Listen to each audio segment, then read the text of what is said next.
Hello, hello.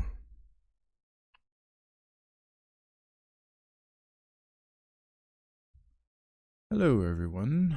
How are we this evening? Hope everyone is good. I hope everyone is good. We're going to talk about Sorcerer.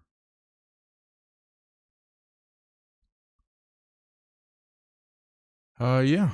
So, as people that are following Diablo 4 know, a lot of people are starting to post their like leveling builds and their initial builds, all that kind of stuff for Diablo 4 launching next Friday. Next Friday, 4 p.m. Pacific. I'm sorry, next Thursday, 4 p.m. Pacific. So yeah, everybody's posting their build guides and stuff. So I did a stream last week and we talked a little bit about sorcerer, about necromancer, and trying to do like like a shadow damage over time thing, basically a non-meta type of a build. That's basically what I would like to do is like keep it not meta. And the thinking behind that is once the seasons start, which is all that actually matters in terms of like, playing meta stuff, poop socking, playing absolute min max meta stuff. That doesn't really matter till the seasons. Before the season is about like experiencing the content and like having fun and doing a bunch of stuff. So tonight I thought maybe we might build a sorcerer that's not going to be meta. And when I say a sorcerer that's not going to be meta, I think what that basically means is not a chain lightning sorcerer, because every single person is going to play chain lightning sorcerer. So I would like to figure out a way to not play chain lightning sorcerer. So that's basically what we're going to attempt to do tonight. I started out with this Diablo theme music, but I think we'll switch to something else now that we're getting started. I'm not muted, right? Okay. All right, let's pick something to listen to.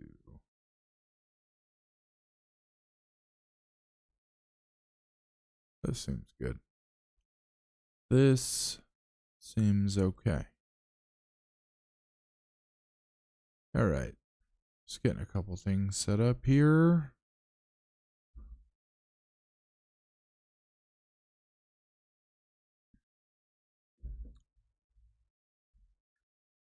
All right. Are we all set up? Okay, yeah. So as I was saying, I want to build a non-meta sorcerer. So basically, I want to avoid the main chain lightning build. Find something else that works. So, let's get right into it. So let's see. First, we have Spark, which is a lightning damage skill. Launch a bolt of lightning that shocks an enemy 4 times, dealing each. Okay. Crackling energy, so that's super lightning-y. Frostbolt, throw a bolt of frost at an enemy, dealing 35% damage and chilling them for 15%. So does this just hit a single enemy? Like whoever actually... Does it just hit one enemy with a frostbolt?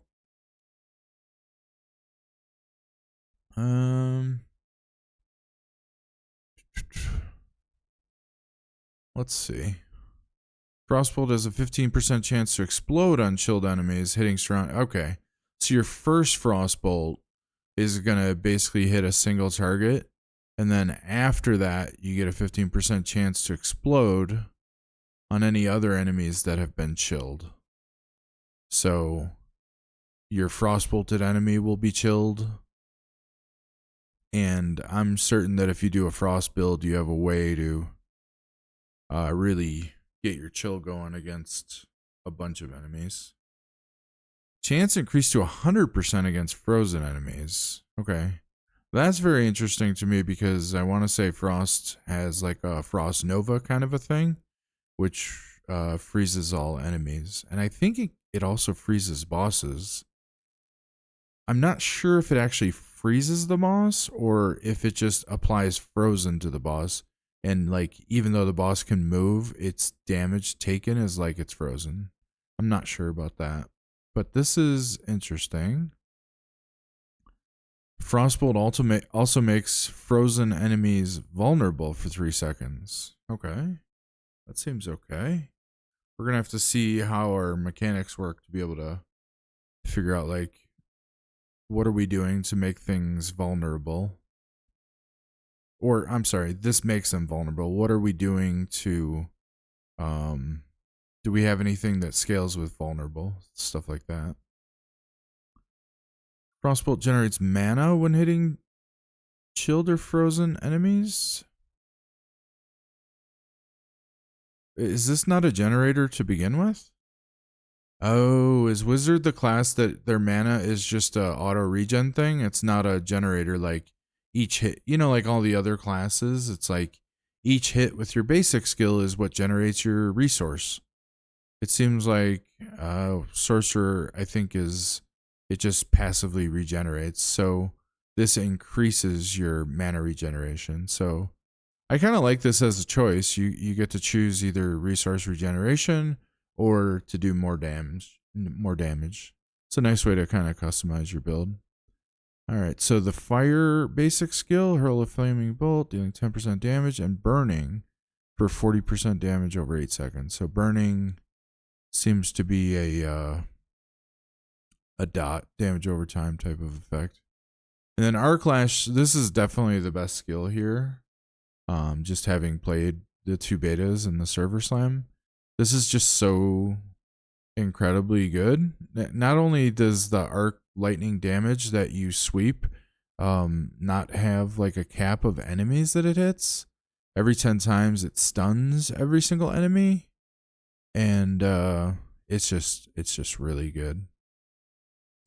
If Arc Lash's initial swipe critical strikes, it swipes an additional time. Okay, so that's just good. Hitting a stunned enemy with Arc Lash reduces your cooldowns. Okay. So just naturally swinging this thing is going to reduce your cooldowns. Okay. That's just kind of insane. And then gain movement speed. I don't know, because you have teleport, is movement speed, does that even matter? I'm not sure. So anyway, we know that this is super good and we may end up using this, but I think for the purposes of trying to build a non-meta Sorc, I would like to try the Frost route. I'm also a former Frost mage from World of Warcraft for like 15 years, so let's try and see if a Frost mage will work. It might not, but that's why we play the game. So we'll put a point there. We'll put a point there. And I think at the beginning of the game, as we start out leveling, we're not going to think about resource so much. And we're just going to think about damage to open. And you can always switch to like resource generation if, you find that you need more. All right, so we've sorted that. I don't think you ever want to put additional points here, especially not early, just because typically your basic skill is not going to be your mega damage skill points. So, all right. So incinerate 20. So this is a channeled skill. Actually, I wonder is this like in Diablo 3 where even though you're channeling a beam, it can hit like 30 enemies? Like, does it pierce? Is that what it's called? Basically, if this is channeled and just hits a single enemy, then I definitely don't want to be involved with that ever. But if it pierces, if it's like the laser from Diablo 3, this could be something that's interesting. While channeling incinerate, you burn. Okay.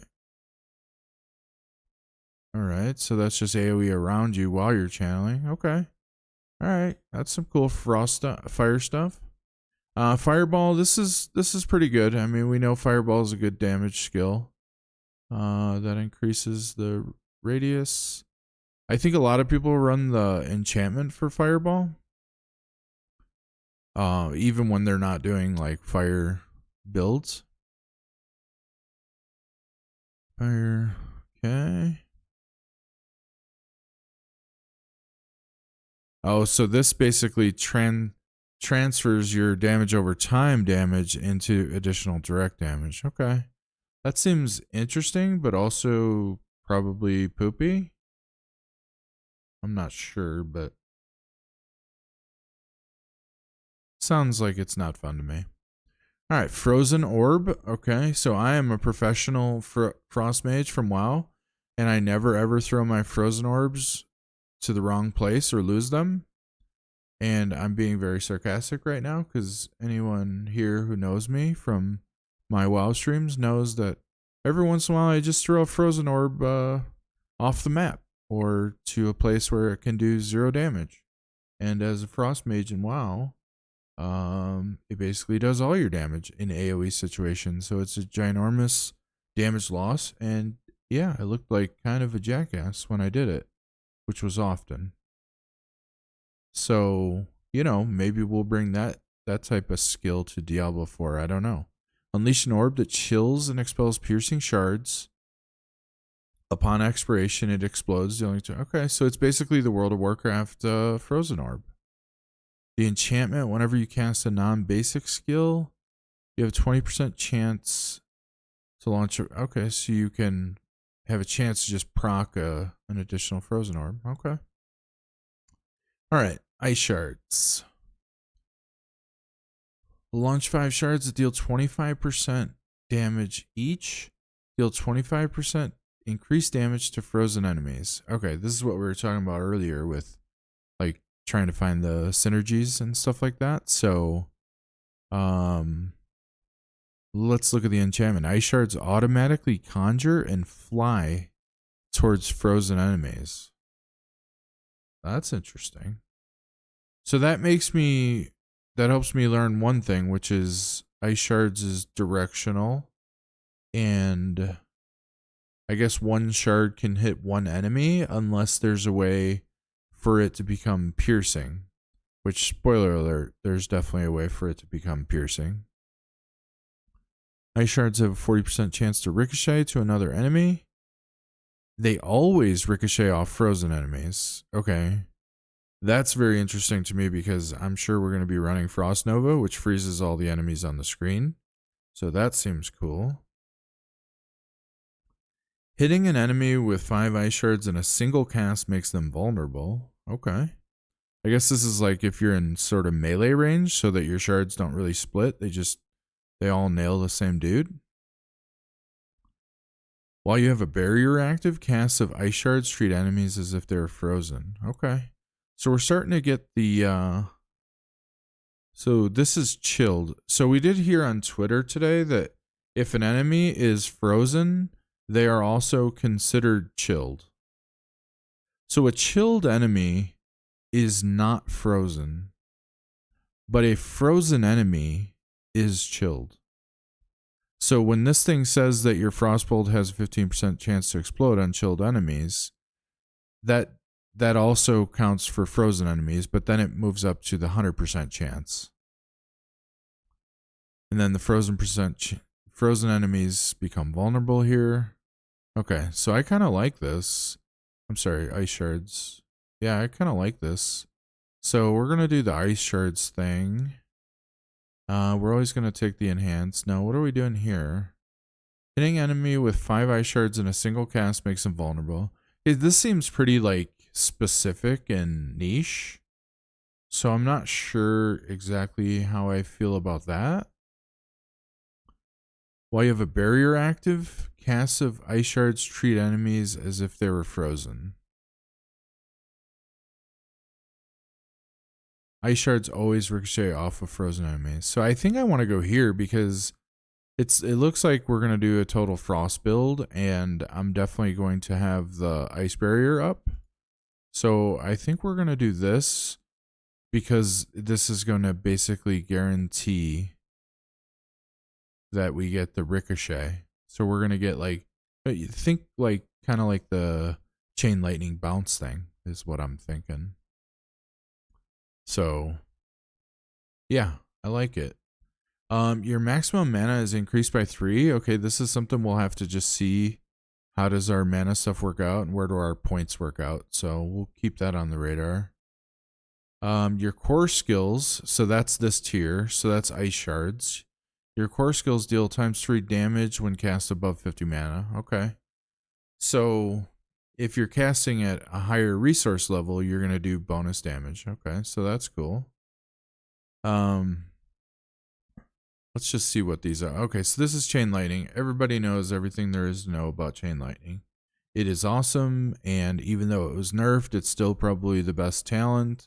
And you are gonna, you are gonna nuke maps running chain lightning and probably have fun. So if you want to do chain lightning, do that. That's awesome.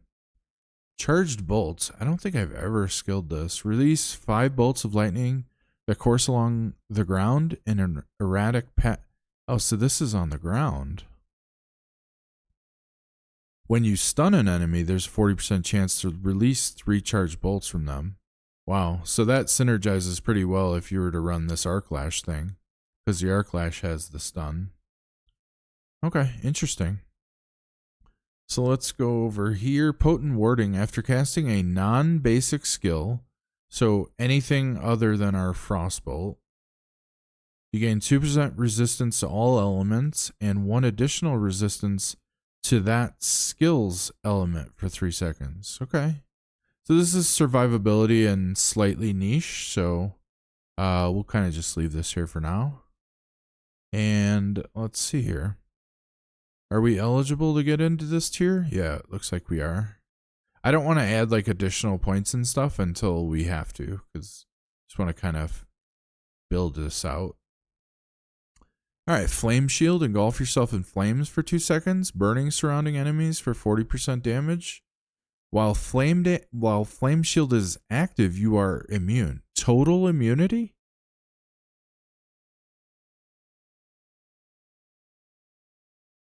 And its enchantment is a cheat death? Wow. So you have access to a cheat death and you have access to an immunity. Okay. That is pretty cool.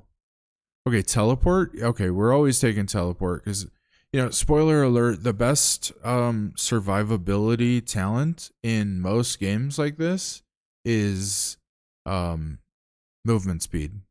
Just a way to move. Like invulnerability and, damage reduction and all that stuff, all that stuff helps you survive.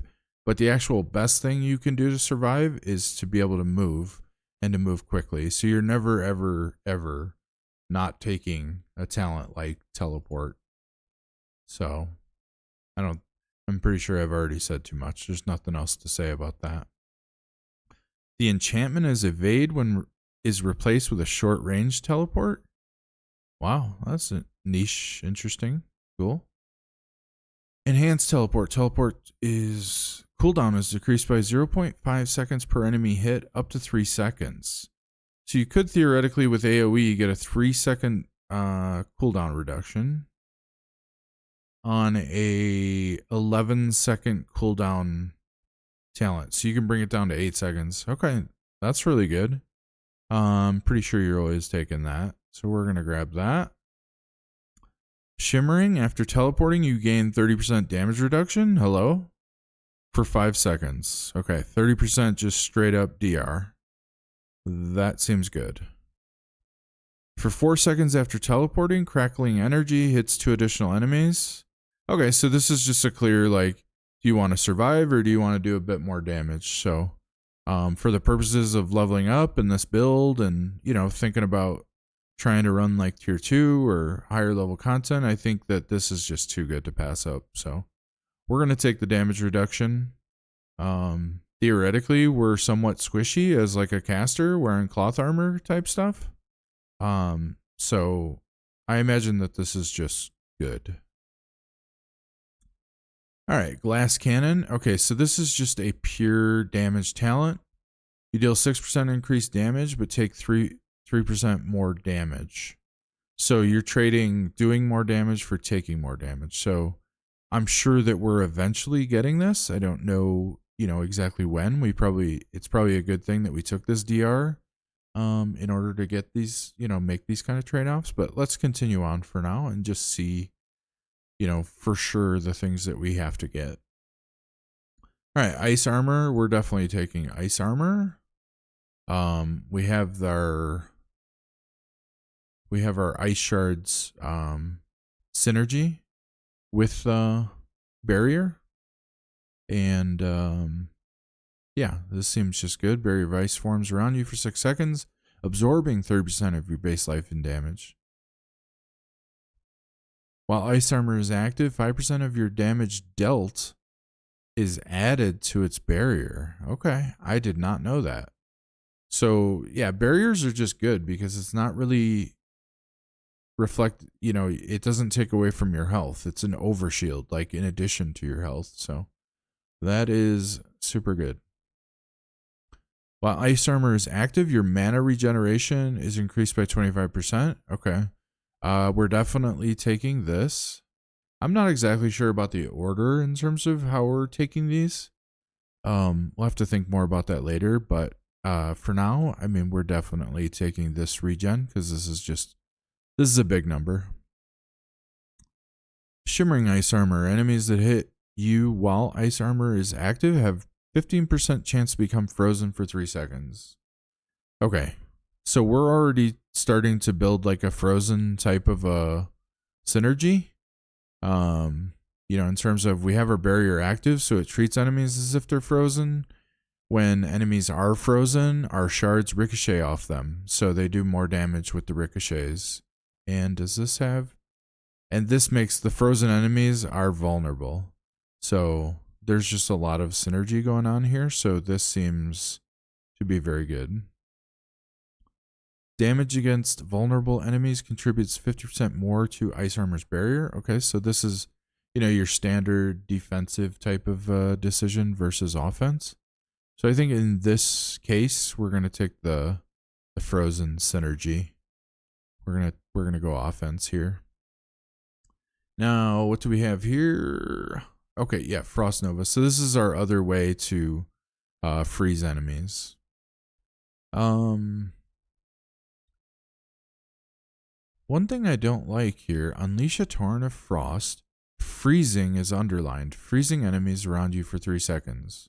Now my just straight up logic brain tells me that a frozen enemy and freezing is the same thing. But you see how frozen is underlined? I would assume that freezing means they are frozen for those 3 seconds. So we basically have a way to guarantee our frozen synergy by taking Frost Nova. So we're definitely going to do that in this build. Killing enemies frozen by Frost Nova reduces its cooldown by 1 second up to 4 seconds per cast. Okay.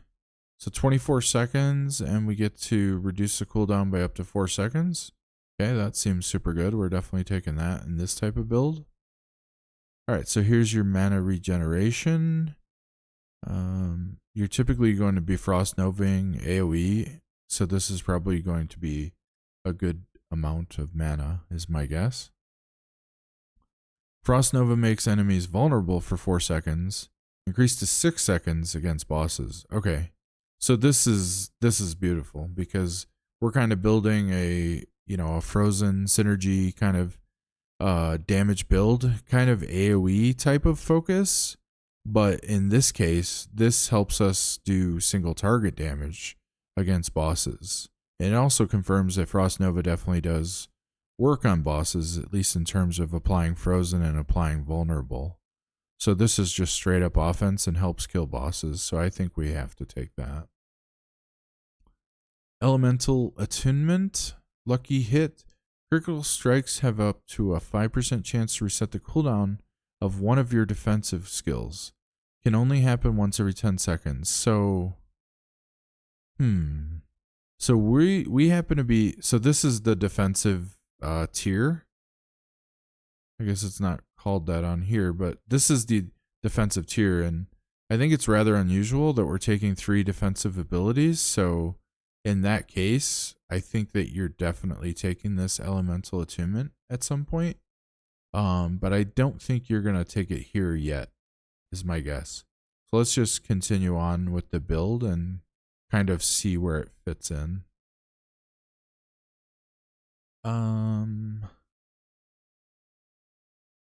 Let's see here. All right. Yeah, so let's see where that ends up fitting into the build. We got to figure out which points we definitely have to spend before we start taking the, start filling out our points. All right, so Hydra was nerfed, and Hydra's in all the other builds. Everybody knows about Hydra, so we're not going to even look at that for now in its current state. Lucky hit chance is increased by 5%. Okay. All right, Ice Blades. Conjure a pair of Ice Blades for 6 seconds that rapidly slash enemies for 23% damage and have a 30% chance to make them vulnerable for 2 seconds. Okay. Is that the ultimate tier, or is this? Okay, no, this is not the ultimate tier. Yeah, I don't know. I mean, we already have pretty good synergy with like creating frozen and vulnerable enemies. So I think for now we can pass over this. I'm also starting to get concerned with like how many buttons we can only put 6 buttons on our bar. So let's see here. We have 1, 2, 3, 4, 5. So we have 1 button remaining that we can actually use as some sort of skill or cooldown. Lightning Spear.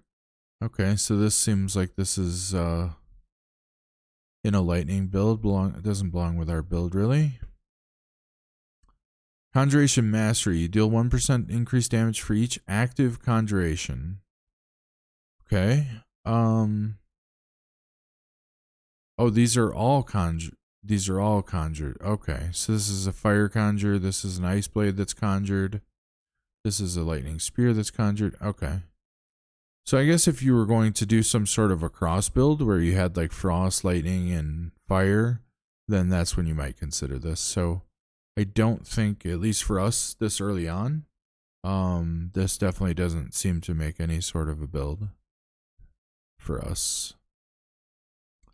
Align the elements. You gain 1% damage reduction against elites for each second you haven't taken damage from an elite, up to 40%. So if you're good at like dodging damage and stuff like that, you can build up a pretty good damage reduction here. Okay, so that seems interesting.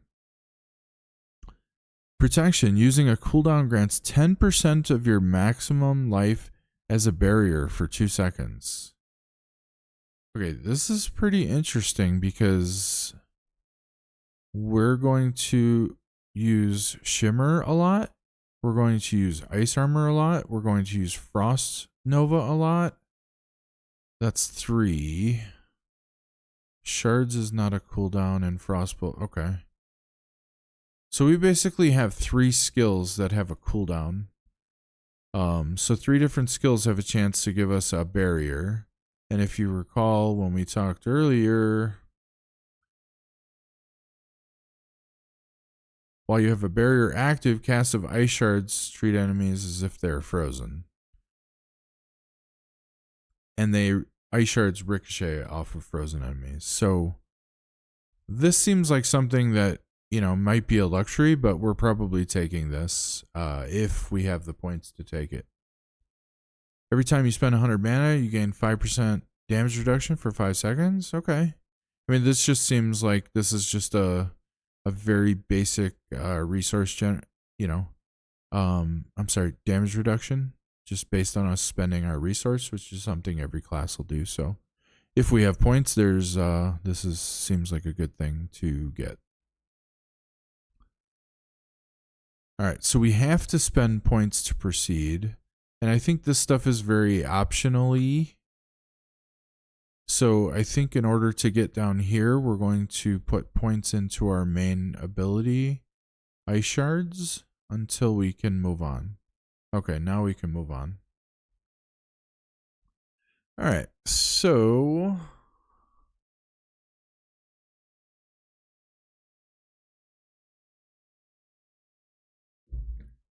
let's see what we got on this tier. Icy Veil, your barriers have a 5% increased duration. Okay, so this just seems like a passive, good, defensive skill point. While you have a barrier active, you apply 8% more chill.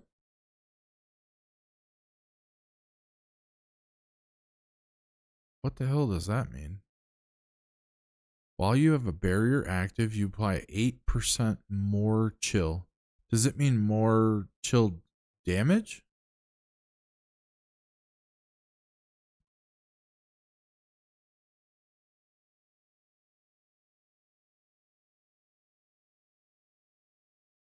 Yeah, we said earlier that, okay, so chilling. Oh, does it? Oh, I get it. I think what it's talking about is enemies, when they're chilled, they start to like walk slowly, or move slowly, like as they're becoming frozen. So I think what this means is that they're additionally like slowed. I'm pretty sure that's what this means. That's the only thing that makes sense in my brain. Lucky hits. Frost skills have up to a 3% chance to instantly freeze. Okay. I haven't really been looking at our percent chance to like lucky hit. Let's see. Frost Nova. Does this have a lucky hit? Doesn't have a lucky hit number. So this is 16% chance to lucky hit. Now, is that 16% chance for each of the shards to lucky hit? Because in that case, that's pretty good. Our Frostbolt has a 40% chance to lucky hit. Okay, so our lucky hit chances are pretty decent. Okay, so this might be an additional, kind of a luxury thing to get some more freeze up on the screen. Give me 1 second here. Okay, so this stuff is interesting. We'll see if we have points available. And again, we still have one more button that we are able to use. And wow, we still have 2 more tiers to look at. Wow, okay. All right, Blizzard. Summon a frigid blizzard that deals 120% damage and continually chills enemies for 18% over 8 seconds. Enchantment, every 15 seconds, a blizzard forms over you and follows you for 6 seconds. Okay. I don't think I've ever actually seen Blizzard in Diablo. This sounds pretty cool. I don't know if it's actually good. I mean, when stuff costs mana, let's see, it deals 120% damage, 28% damage each times, you always get to the question, like, do I want to have another button to press? Or do I just want to press more of my same button, my ice shards that are already doing bonkers damage? Okay, so this is a buff to enemies when they're frozen, which we are going to be dealing with a lot of frozen enemies. When cast above 50 mana, Blizzard's duration is increased. Okay. Wizard's Blizzard. While you have an active Blizzard, your core skills cost 10%. Okay. Interesting. So that's our frost option in this tier. Let's take a look at these passives. Inner Flames. We don't have pyromancy skills. Okay, this is if enemies are burning. And this is also pyromancy skills. Okay. Critical strikes. Okay, with shock skills. Every time you stun an enemy. Okay, so that stuff wouldn't make sense. Okay, so we can't move down yet because we haven't spent enough points. I still feel like these other things are somewhat optional. So I think we're going to add more points to our ice shards until we can move further down into the tree. So let's get more ice shards. 4, 5. Oh, we still can't move down. Okay. I wish it would. Oh, is this saying you need to spend 4 more points before you get here? Because that is very helpful information to know. Okay. So this is the barrier generation. This is okay, that seems good. That seems decent. We're not using that. Okay, this is against elites. Okay, this seems really good.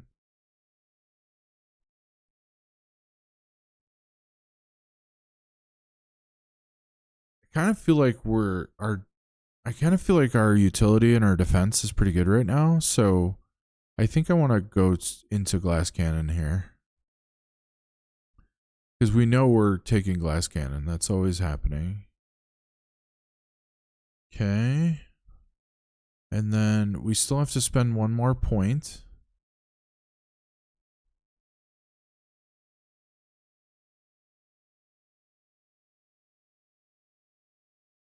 I guess since we just took that, since we just took this glass cannon and take more damage, it makes sense to add a DR kind of a thing. Because we definitely do want to get to here. So let's do that. Let's grab align the elements here. Now we can get to the ultimate. Now remember, we still have room for 1 more button on our bar. So let's see what we got here. So this ultimate is deep freeze. Encase yourself in ice, becoming immune for 4 seconds.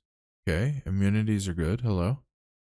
Continually dealing 25% damage and chilling enemies for 14%.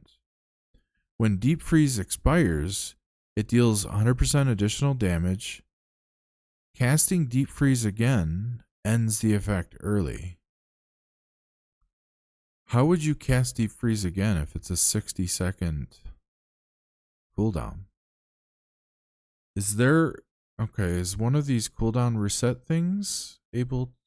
Okay, so that's that.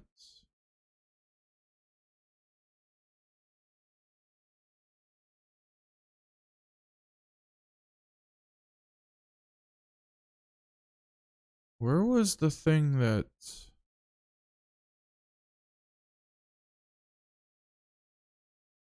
Oh, we didn't even look at these yet, so it's not there.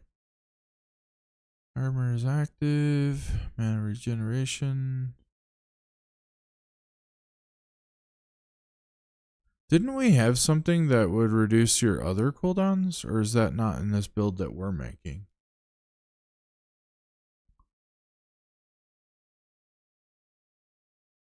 No.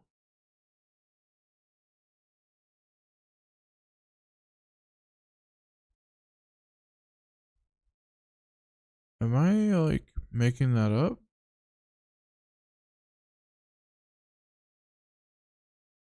So this reduces the Frost Nova cooldown.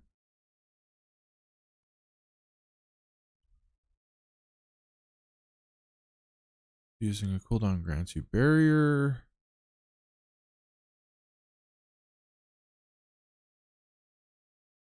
Okay. It seems like I'm just a liar and I just made that up.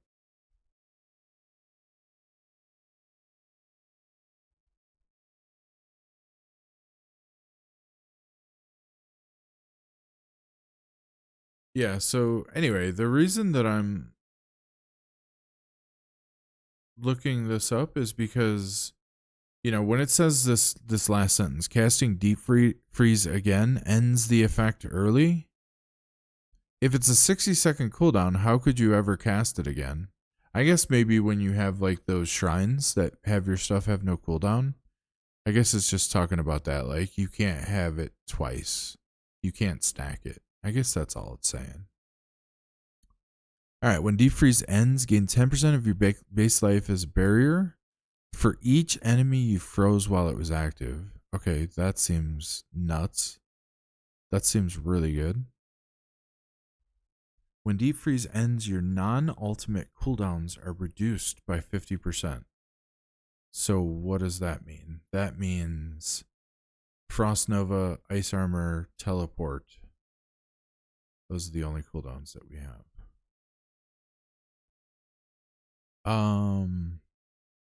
Whoops.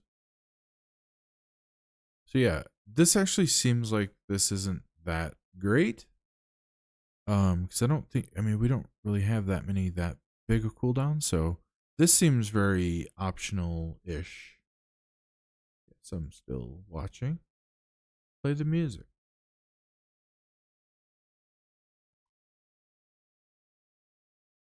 Okay. Let's see what's going on over here.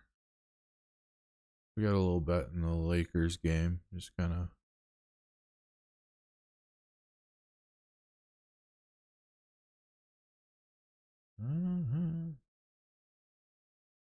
Okay.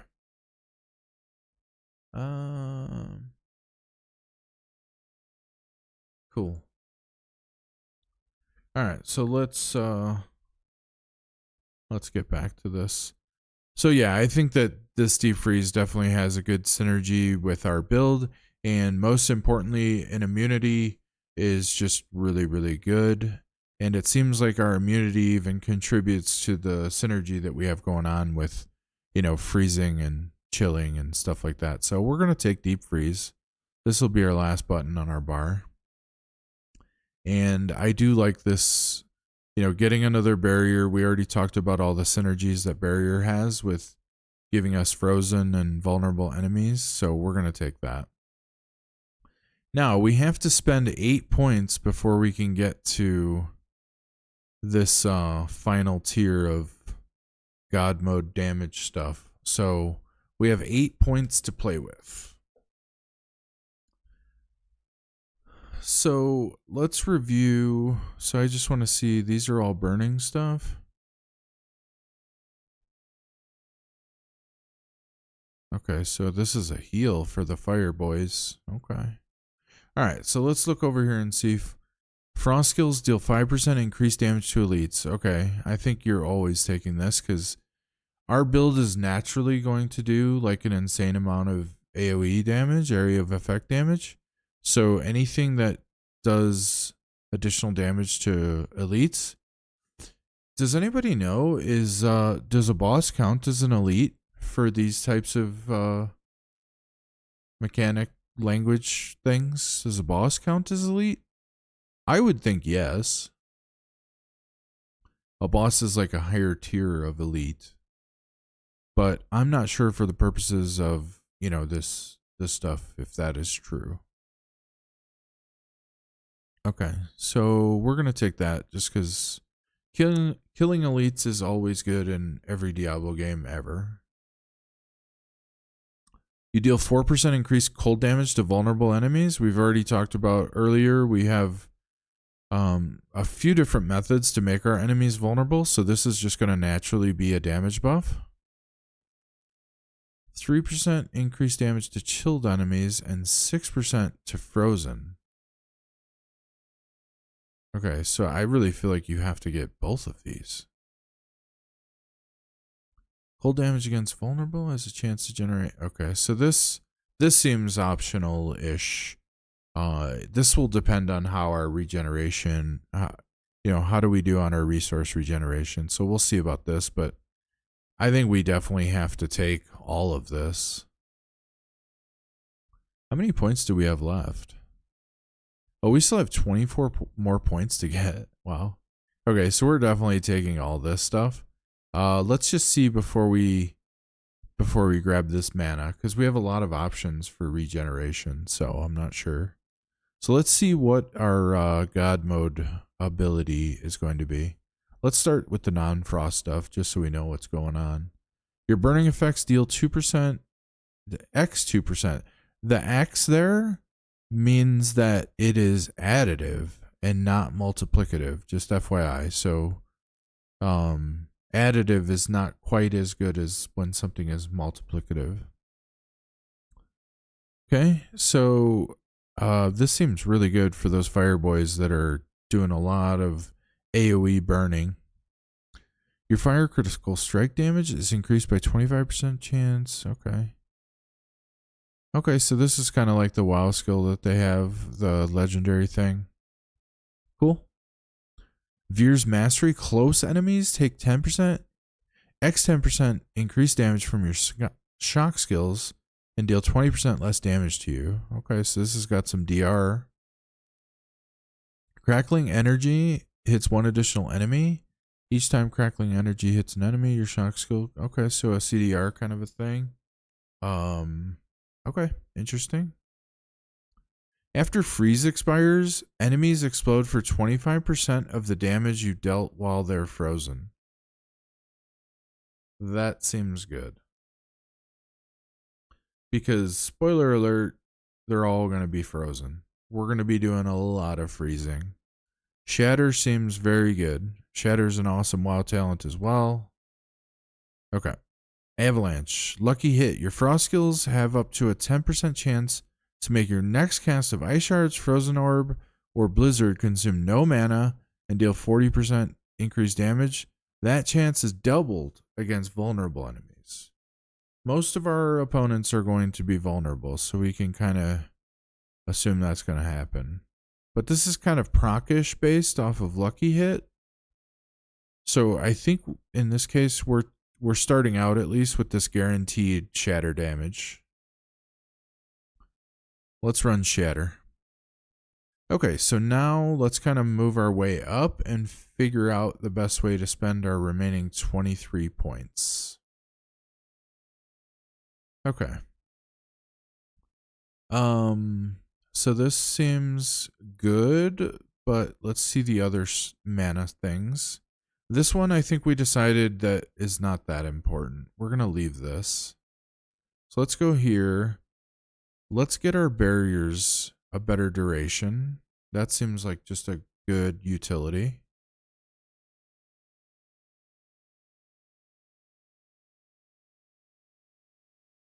All right, 3% to okay, so that seems good. That seems good. Let's probably make our barrier stronger before we go to other places. Okay, so we got our barrier maxed out. What else would we even consider maxing? Teleport? I guess teleport turns into damage. So we could put 4 points here, but let's check the other things. So we have 16 points remaining. So let's make sure. Did we miss anything over here? No. All right. Maximum mana. Okay, this seems kind of poopy. I don't know about the potent wording. Okay, I think we want to do this kind of a synergy.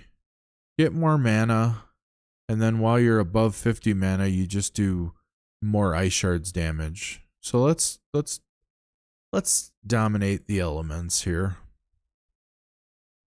So this is capped out. We decided we don't care about this. We don't care about frostbolt damage unless we just have, luxury points. All right. Do we care about our damage?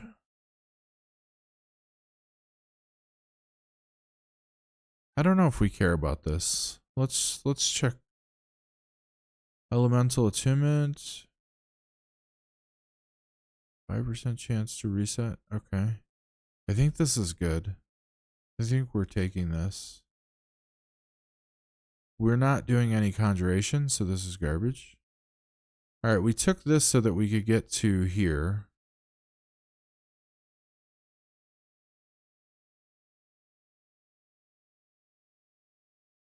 I guess we can max that out. Do we want this passive damage reduction? We have 5 points remaining. This seems good.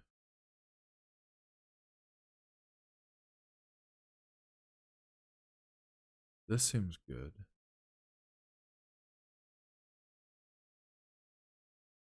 Okay, I think we want... do we?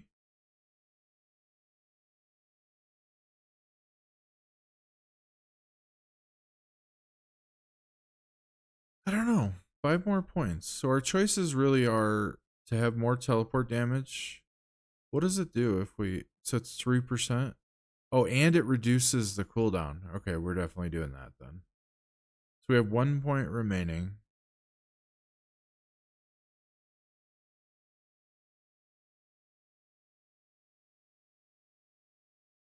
Does this just lower the cooldown? Oh, it lowers the cooldown. Okay. So we can lower this cooldown. We can increase lucky hit chance. No. We can get more of a chance to freeze. I think we're already doing enough freeze. I think we can skip this. Enemies are already going to be slowed. I think we can skip this. We don't like this. Or no, I'm sorry. Maybe...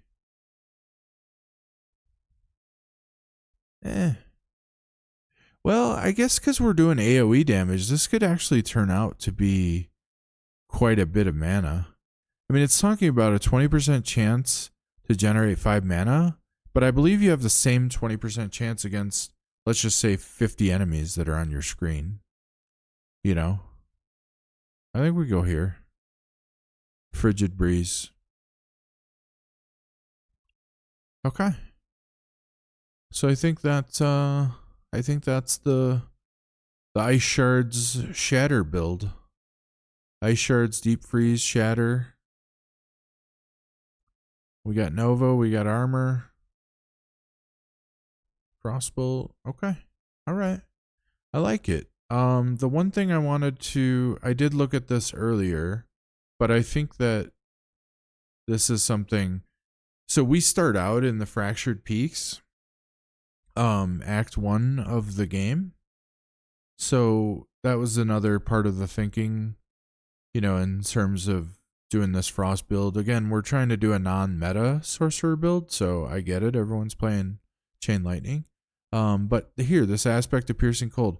Ice Shards pierce 3 to 4 times, dealing 25 to 20% less damage per subsequent enemy hit.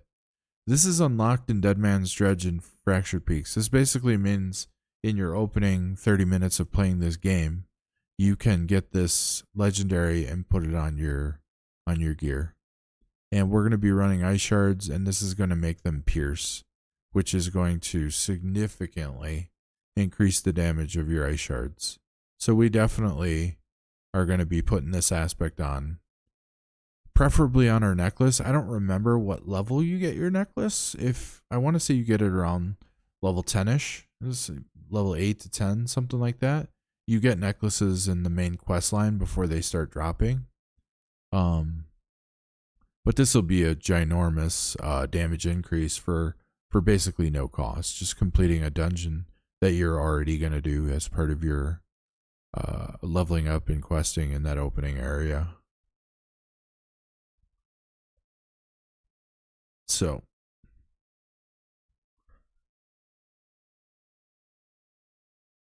what do we think? Do we got anything here? What gems would we run for this? Damage over time? No, we're not doing that. All right, critical strike damage to vulnerable enemies. We are going to be making a lot of enemies vulnerable, so this definitely seems like it is a good choice. We do 0 overpower damage, so that's never happening. Basic skill, so that's our frost bolts. 20% additional damage on our frostbolt. We don't even put extra points in our frostbolt, and in general, basic skills, a few of them are good, but in general, that's not where your damage is coming from, so I don't think this is an option. Plus 12% critical strike damage to crowd-controlled enemies. Plus 12% critical strike damage to vulnerable enemies. Is this better? This is better. Crowd controlled means chilled, frozen. Vulnerable means vulnerable. Everything we touch is going to be chilled or frozen. So Sapphire is definitely better than the vulnerable. This is for the ultimate. So what was our ultimate? I don't remember. But this is just for one skill. This is not good. X life on kill. Okay, that's total trash. So yeah, we're definitely running a Sapphire in this Frost build. Like no doubt about it, 100%. Armor gems? 8% damage taken over time reduction. Thorns. Life, health. Damage reduction while you are CC'd. Damage reduction while you're fortified. We don't have a way to fortify. Plus 5% barrier generation. Healing received. Okay, so I'm interested in this diamond. And I am interested in my health pool being bigger. I'm gonna guess as a sorcerer that the best way is not your health pool so much as it is your barriers. So I'm gonna guess that barrier is what we're doing. We're doing diamond in gear. That's just a guess. We'll have to see how this plays out. Jewelry. All right, these are the resists. Shadow, poison, fire, lightning, cold. All resist and armor. So this is one of those things that I'm not sure about Diablo 1 and Diablo 2, but Diablo 3, an intellect class. So sorcerer is an intellect class. Intellect provides you all resist. So usually, because you have so much intellect on your gear, you kind of just naturally get to a pretty high number of all resist, and what you're lacking is like armor, and armor does more for you. I don't know if that's how it's going to work in this game. So my guess is you're either taking all resist if it remains good for an int class, or you're taking this armor. So we're just going to have to see in the game. I don't think there's a place for any of these except if you are fighting a challenging boss, like a boss that's actually going to challenge you, and you need to try and, gain some sort of, like for instance, Ashava. You're trying to do the world boss Ashava. It's nice to have that poison resist just to help you, stay protected a little bit. But so all of these are going to be kind of niche for a certain fight, a certain struggle. You may, put them in or maybe you just notice that there's, the poison damage enemies are a lot more vicious than the lightning enemies or the cold enemies. Like maybe your bugaboo is poison enemies. In that case, you go with the emerald. But in this case, I think you're taking one of these two, and I'll just put a skull there for now, just to say we need a little bit more armor. We are a soft clothy, and we want that armor.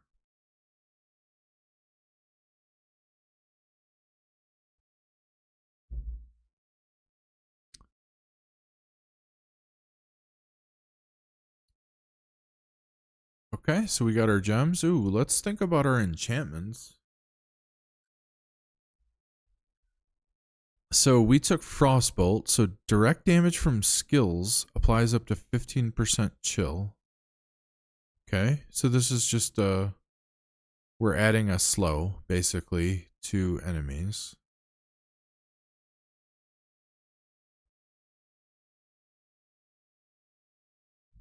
We're not using Frozen Orb. Okay, Ice Shards. Ice Shards automatically conjure and fly towards frozen enemies.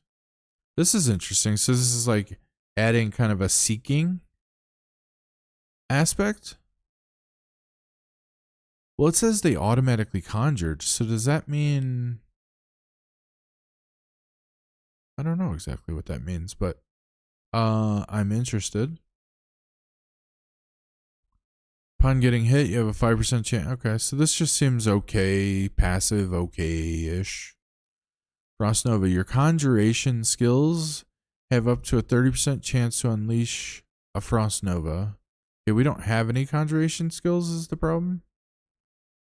Ice Blades we don't have. Blizzard we're not taking. Okay. So based on this, I think we are going to take the Ice Shards to guarantee those hits. And then this just doesn't seem that good. It doesn't seem that good. Are the other ones... When you use a... Oh, you have to use the talent in order to get them. Okay.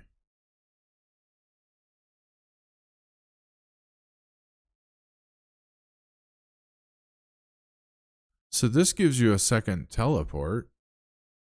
It's interesting. This is just a passive easy thing that you can get.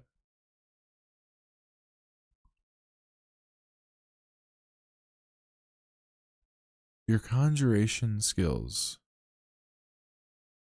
So we don't have any conjuration skills, right? Basic. Core. Defensive. Defensive. Defensive. Yeah, we're not taking any conjuration skills, so that does nothing for us.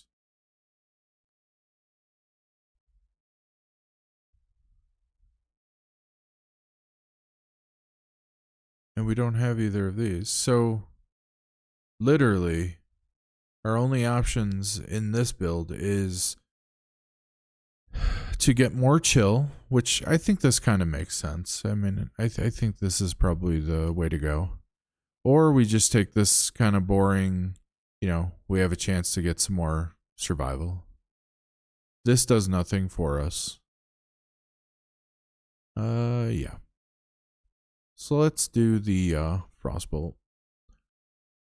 Let's get more chill so that we eventually freeze stuff more. Let's just put our stuff on here that we picked, so it's more clear.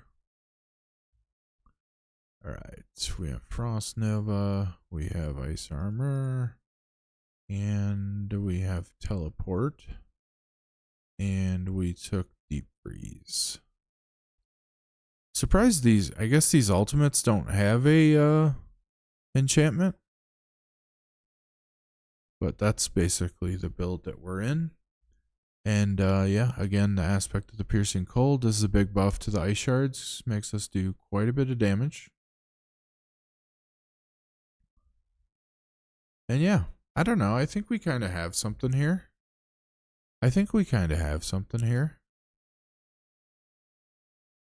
I mean, I'm certain just based on what I saw of Sorcerer that, you know, you're going to be able to clear the content with a build like this. That's very synergized and, you know, ramps against the chilled and frozen enemies. So I think this will work. So, yeah. I have only looked at the Paragon stuff for Necro so far, so this will be my first opportunity to look at the Paragon board with the Sorcerer. So I think we can get into this and look at how the board synergizes with our build, our Paragon.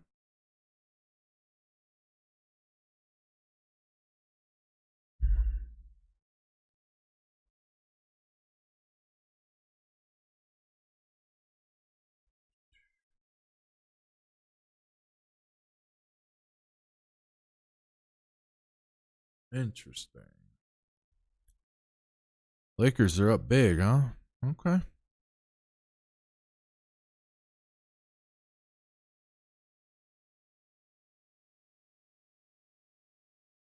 All right.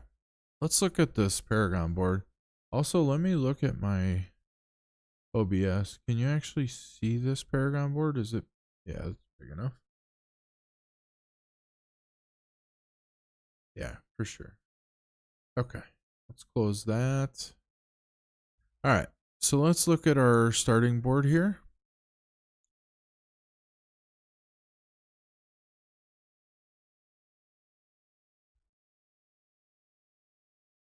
All right, intelligence and willpower. If anybody doesn't know, let's just pull this up. to also remind myself.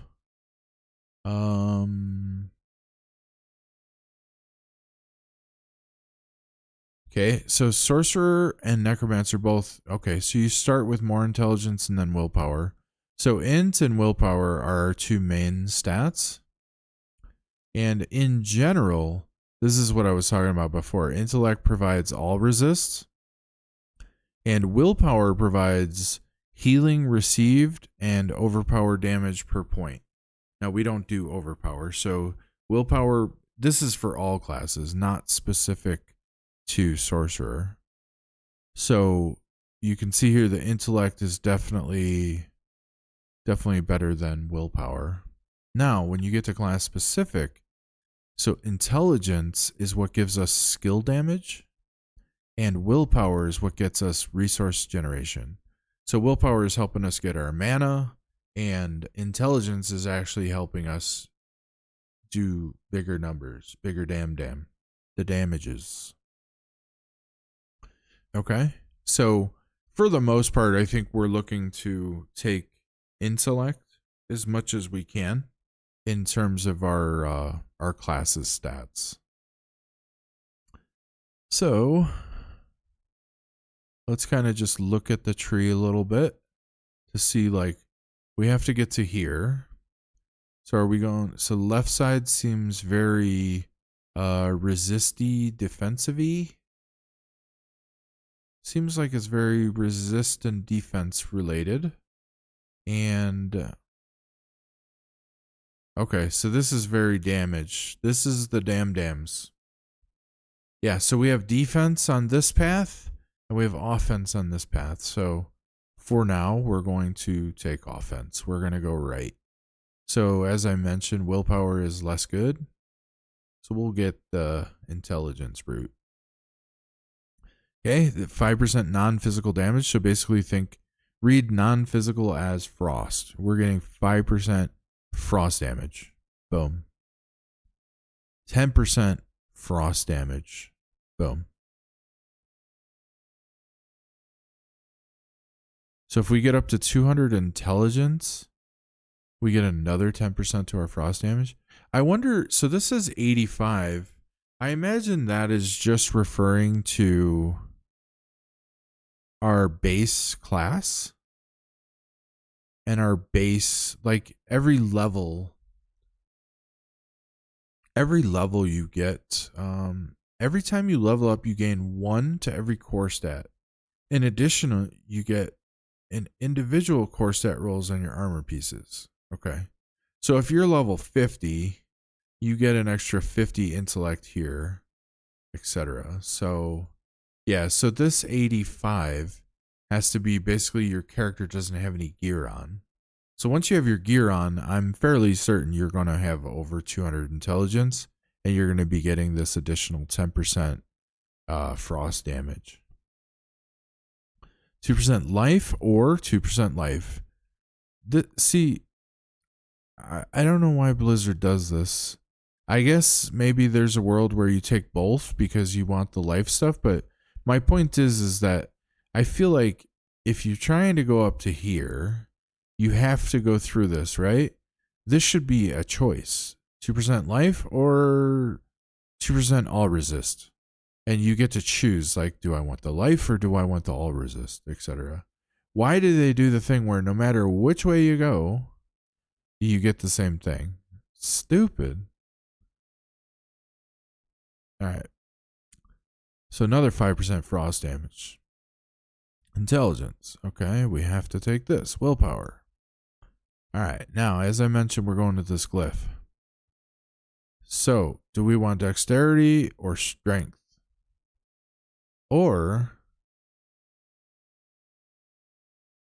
well, we can get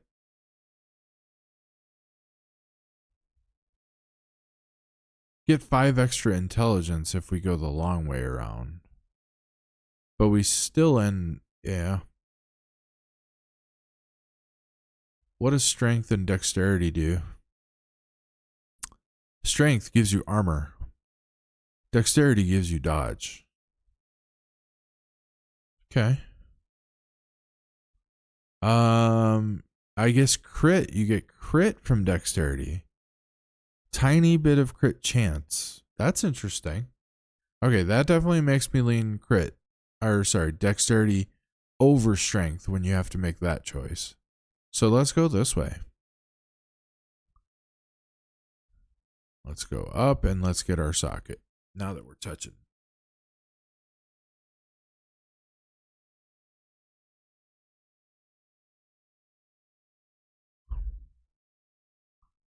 All right. Oh God, how many are there? Okay. For every 5 intelligence purchase within range, you deal 2% increased frost damage. Additional bonus. For each skill equipped in your enchantment slots, gain 13.3%. So this is frost.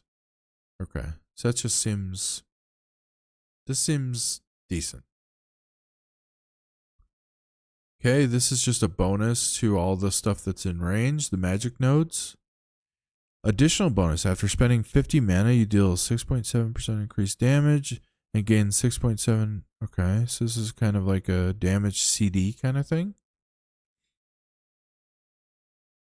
Okay, this is where I really wish these guys would fix their website.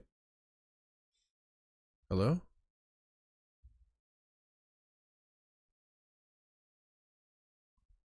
Can we still see that on the stream? Is it too small now?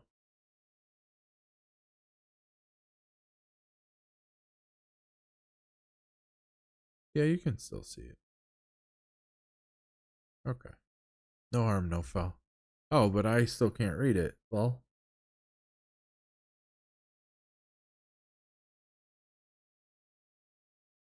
where? So it's this elementalist. So I have to make it smaller. Just to Blizzard, please. I'm sorry. d4builds.gg, please.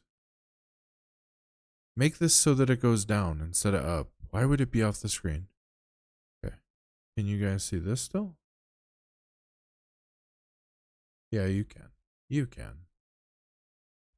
All right, Elementalist. Paragon nodes within range gain 40% bonus to their non-physical damage and damage reduction mod. Okay, so we've been taking non-physical damage.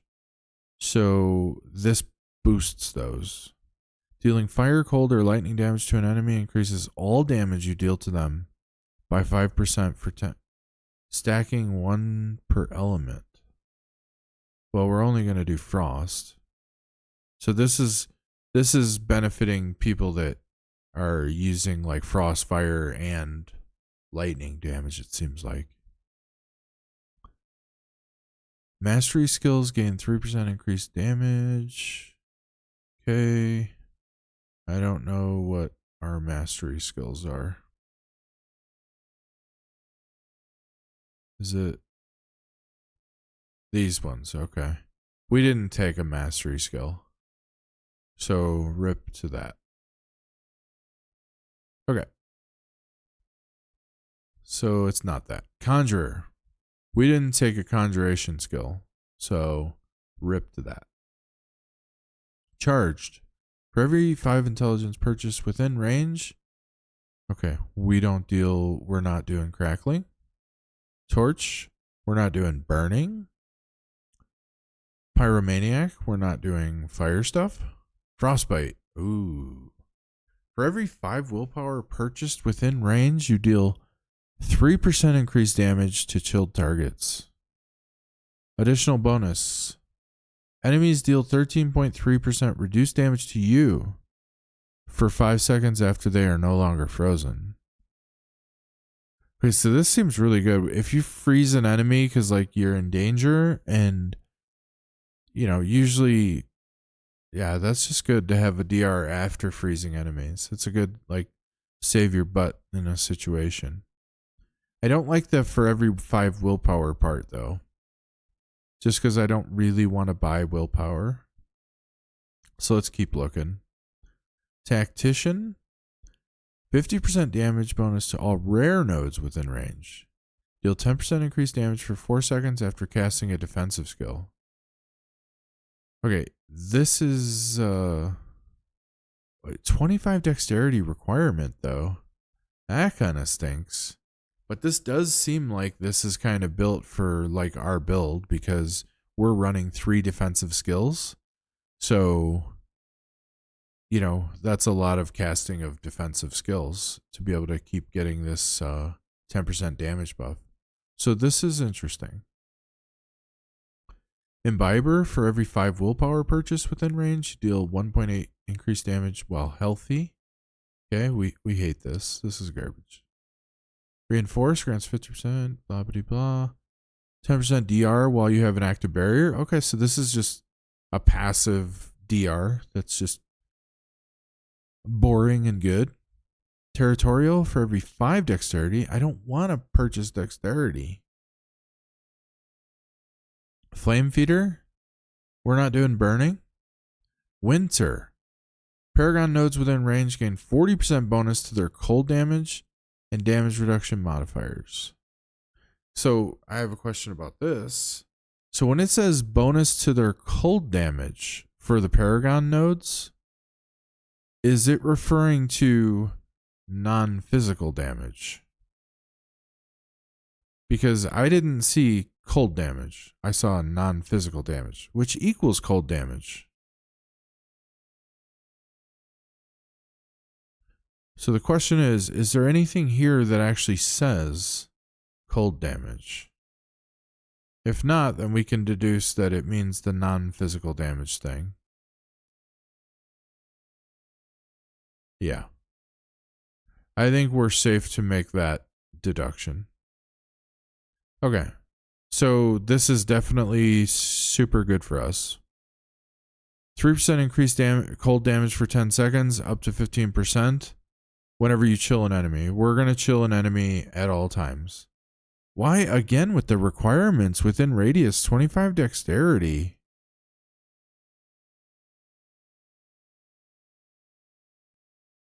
So that means we have to get 25 dexterity in this radius in order to activate this talent. That doesn't feel great, but I'm pretty sure in this case that's a decent payoff. So I think it's just this kind of stuff.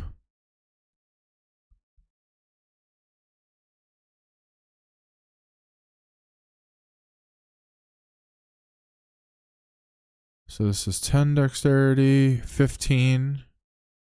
Okay, so we need to find...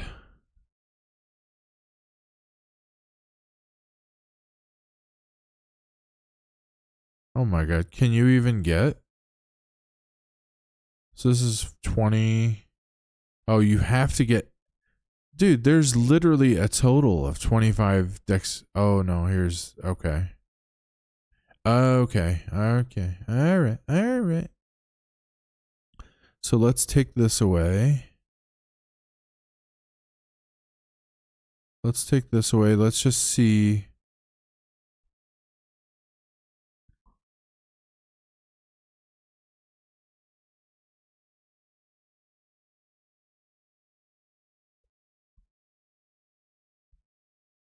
Okay, we're always taking this. We're taking that.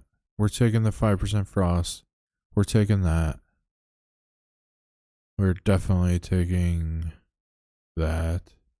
Wow, so we're a sorcerer is going to have some dexterity requirements, which I guess are not the worst thing in the world because it provides crit, but okay, so it seems like we're definitely int dex over willpower. Okay, so in this node, how many dex do we have? 7. 14. 19. So we have 19. So we need to take 2 more nodes, it seems.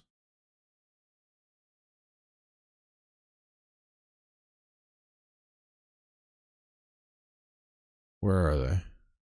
So we can definitely take this one.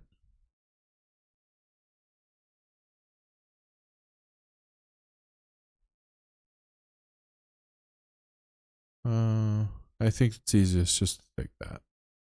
So now our 25 dexterity is active. Where did our music go? There we go.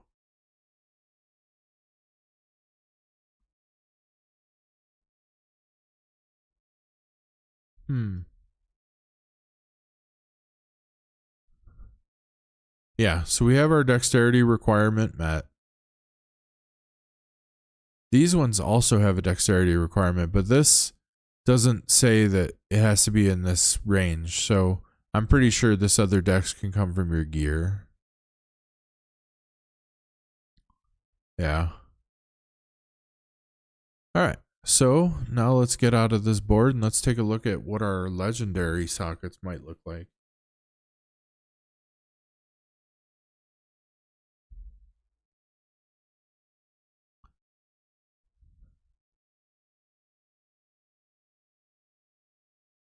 Okay. Now, if you haven't looked at this Paragon board stuff yet, what you need to keep in mind is that things become more expensive the deeper you get into the Paragon board. So, you just need to think about that as you're doing your build.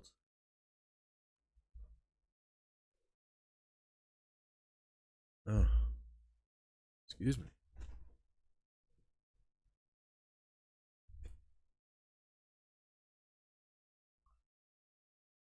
All right, burning. We're not doing burning. Crackling energy, we're not doing. We have no conjuration. Okay, our enchantments are 20% stronger. This just seems very generally good, but nothing exciting. Frigid Fate. Dealing cold damage to vulnerable enemies, which we are going to do a lot of. Increases your lucky hit chance by plus 1% for 5 seconds up to plus 15%. Okay, so this just seems like a passive, solid damage boost. Killing a frozen enemy grants you 15%. Okay, so this is just bonkers good. Everything that we kill is going to be frozen. Right?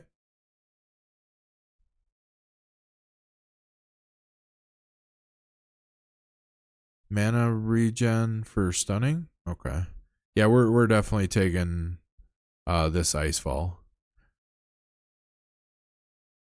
This is just this is too good of a damage reduction utility survival tool that I think we definitely have to take this first. No doubt about it.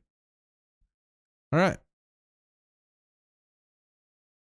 So we've got our second board here, Icefall. So step 1 is to identify the socket, the glyph. All right, so it's right here. So it's right up Main Street, the way that we're shifted right now. And here's the legendary node. So ideally, you want to hit both of these points in your builds, if it makes sense. So, wow. So this board really, you have to, if you want to get this, you got to go up and you got to go all the way around one of the directions. You got to go all the way around to get it. All right. Let's just see what this board looks like as we spin it. Okay. Does this make any difference at all in terms of our pathing? I guess what it changes is what types of skills do you get on your way? So this is intelligence. So this is DR stuff. This is survival-esque stuff going this side. This is like healing garbage stuff. Oh, this actually says the term cold damage. Remember earlier I said the nodes were talking about non-physical damage? This actually calls out cold damage. Okay. So this is some very frosty stuff going on over here. Chill application, cold damages. this, I wonder if this stuff is even real, because this is such like absolute garbage that it feels like it's a placeholder or not real. So we'll just have to see about that. Okay, so if we did this route, we could go through and get damage stuff up to our legendary. And we'd have to come around down to here to go out this side. Okay. Let's flip our board again and just see. So this lets us go left for our cold stuff into here and then come into, oh, more damn. Okay. I like this route. I like this route a lot. So this is a very offensive route where we get to skip this. We get to skip this, basically skip this entirely. Yeah, so let's do it.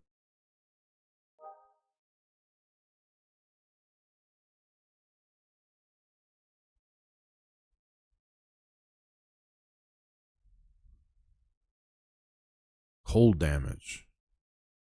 Cold damage. Cold damage.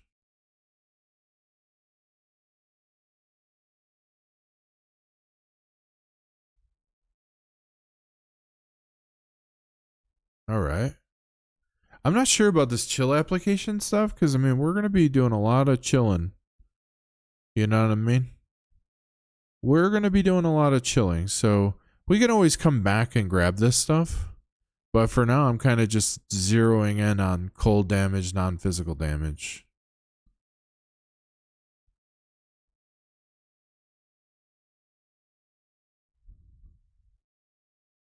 Okay, we're naturally getting quite a bit of dexterity on our journey right now.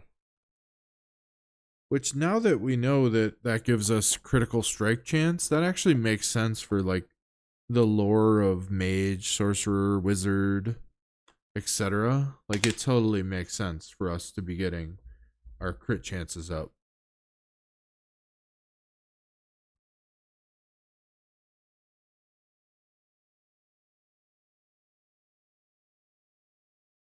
Wow. Joker is just exploding, huh? Alright. Well, rip to me. Rip to me and my bets. Alright. Where are we at?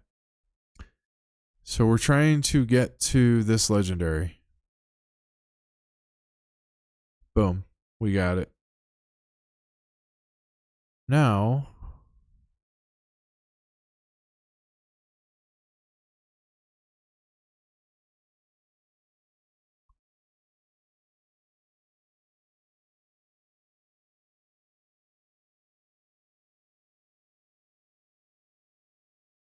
all right, we're just kind of naturally following the path to get out of here. All right, so this read non-physical, read that as frost damage. Oh, damage to chilled enemies. We're going to be doing a lot of chilling, but that's what makes me think we probably need, I don't know, we probably need that stuff. Okay, we definitely need that. That's so good. 15% damage to chilled enemies. Let's go. Dude, this stuff is spicy. This is a spicy little group right here.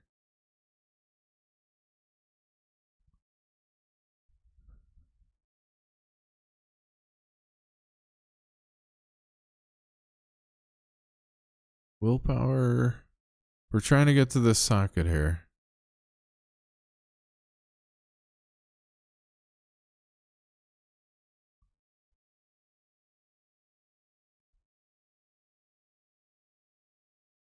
Ooh. We have to do a little loop-de-loop over here because these blues are good. Yeah.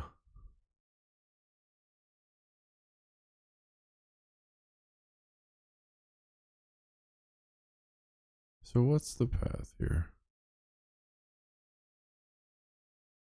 I think it's just straight up and...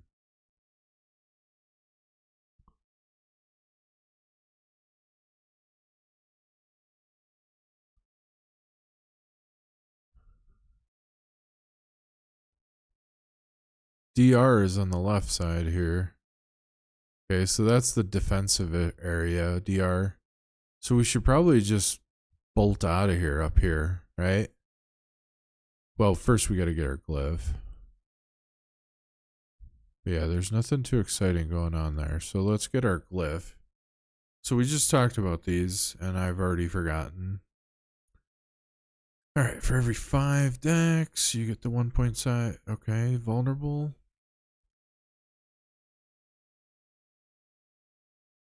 Reduce damage if you're lower on mana. Okay.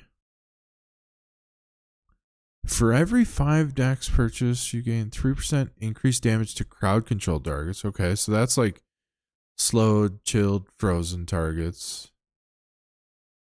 20% damage. Oh my god, this seems good. This seems good. We have to make sure we have 25 decks within the radius.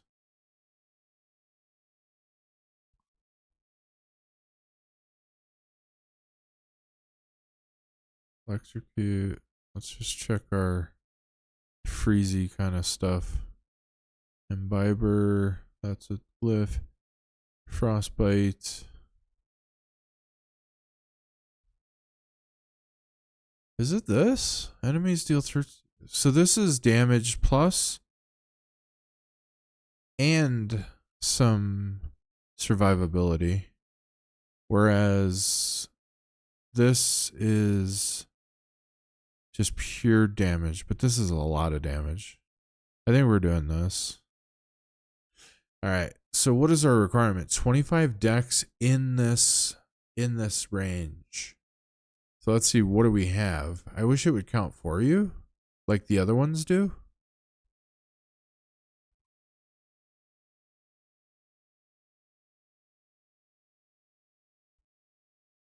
Okay, so we have straight up 0, a big fat 0 of dexterity in here.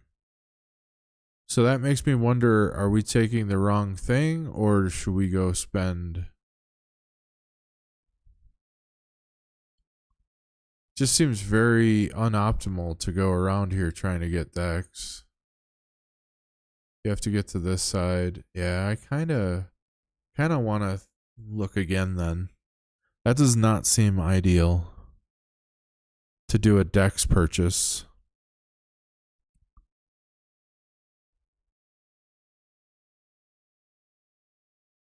You deal 10% increased damage for 4 seconds after casting a defensive.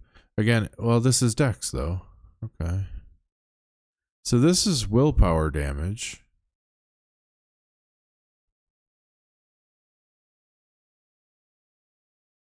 We don't have conjure.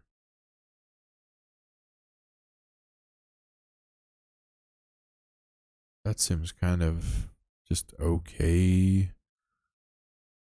50% bonus. So this is 40 intelligence within radius.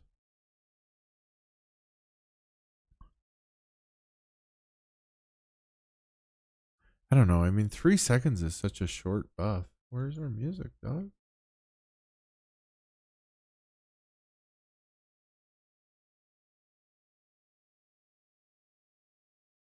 That was weird. All right.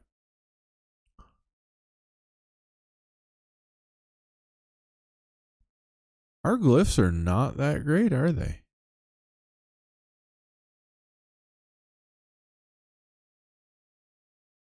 I think I'm going to see if frostbite, if we can get the willpower. All right. What do we got on willpower? We've got 5. 7, that's 12. 19. 24. We need 1 more willpower. Okay. We'll keep that just because we were getting it naturally.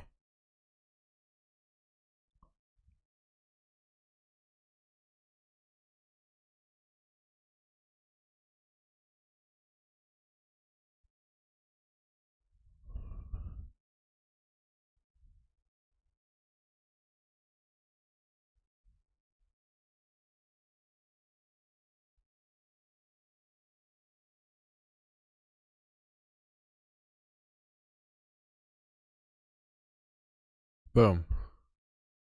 All right, we got to another gate. All right, let's see. We've been on an hour. Yeah, let's do one more gate.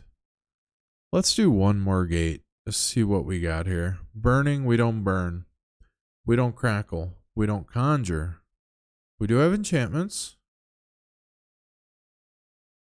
This is the vulnerable lucky hit thing.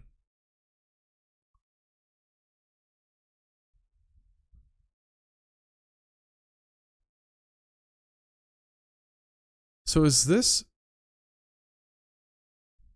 stunning enemies? Is a frost novaed enemy considered stunned? Or are they just considered frozen?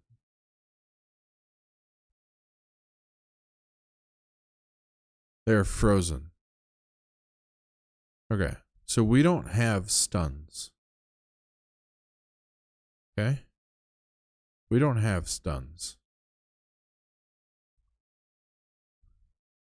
So this is not interesting for our build. So it's this or it's this. Let's do the frigid fate just because this one's a little bit more boring. Though this one, you know, if you respec or whatever, this is kind of just a little more boring. It works in another spec. Let's do frigid fate. What do we got on this board?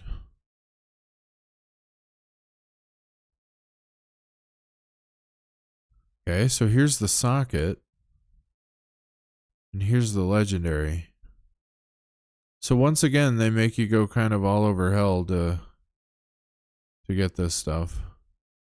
So if we go here, okay, so this is very damage to vulnerable boys kind of damage here.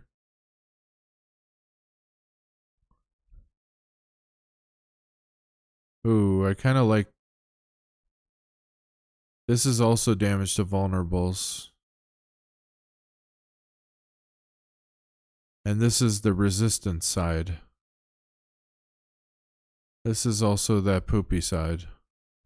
Ooh, here's your lucky hit stuff over here. So we want to live here with the legendary. And for the socket, we want this vulnerable stuff.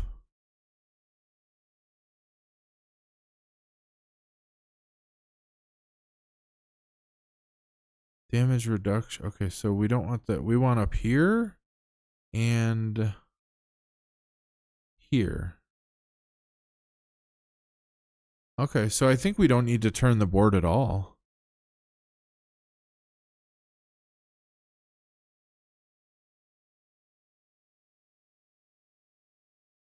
Or do we actually need to turn it? We may actually need to turn it.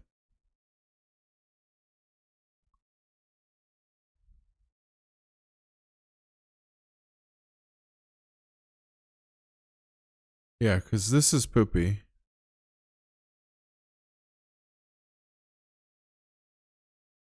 And this is poopy. So this is poopy. So that means we go left and up here.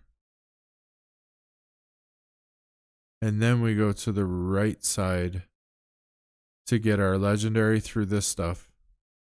And then out of here. Okay.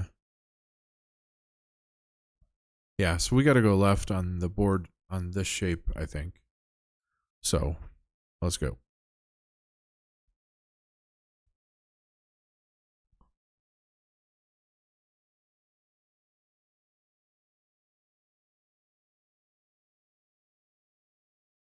We love this damage.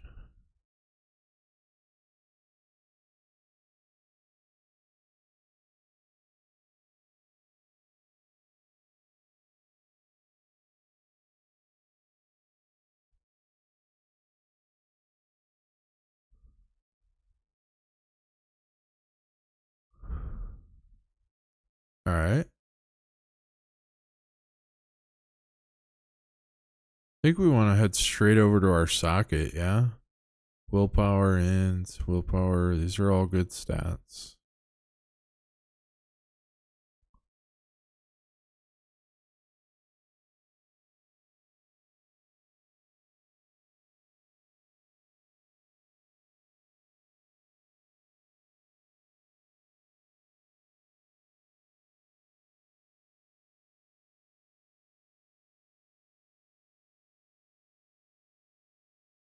Yeah. Now we get our glyph. This means you have to have 25 decks in range. Let's see this time. How many decks do we have in range that are easily achievable? Well, what do we have already? Literally 0. Okay, so we can get 5 on our way out.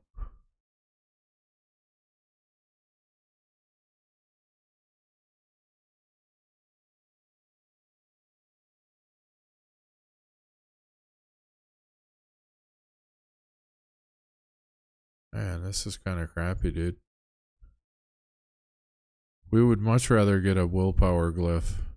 This stuff it's kind of tricky.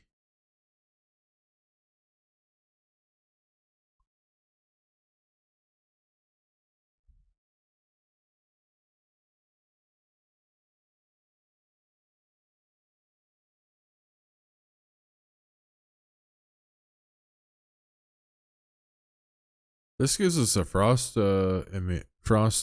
resist.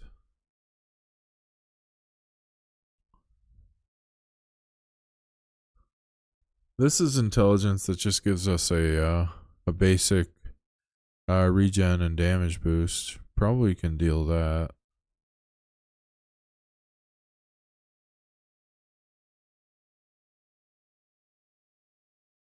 This is just better if you do lightning and fire damage as well, though.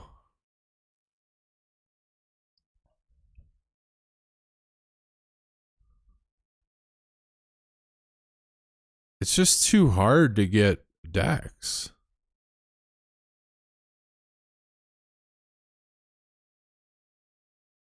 I guess we can do this. Reinforce is just some good DR.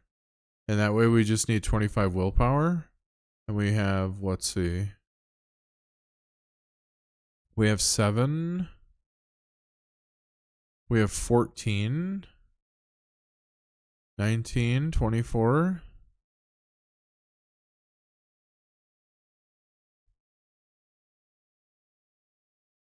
So we just need one more.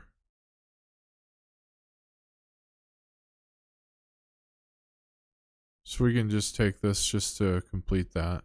So that this is active within the radius.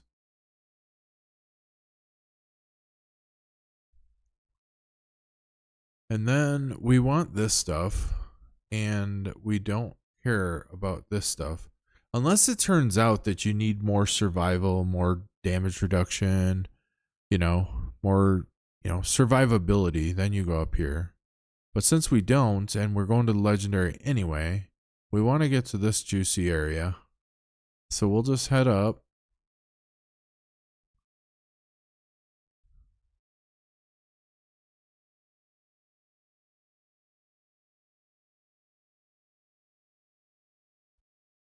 All right, so we got our frigid fate.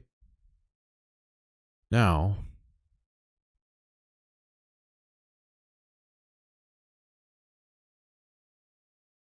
we get to this this juicy stuff here. Oh yeah. Oh yeah. We don't care about cold resist. Now we're trying to get our escape. We're trying to bounce.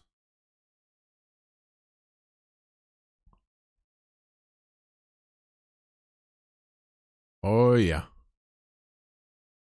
We don't need this. Yeah, this is placeholder garbage. Yeah, so something like this into our next board can keep going. I think this is the last one that's actually somewhat meaningful in a frost build. But one other thing that I'll have to look at and think about is like,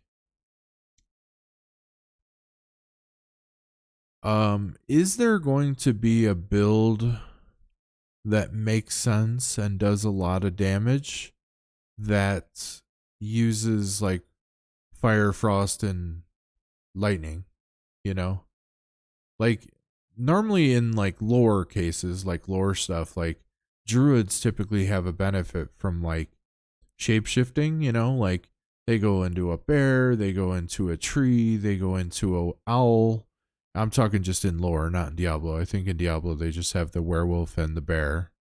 But when they do that, they get like these benefits and, boons.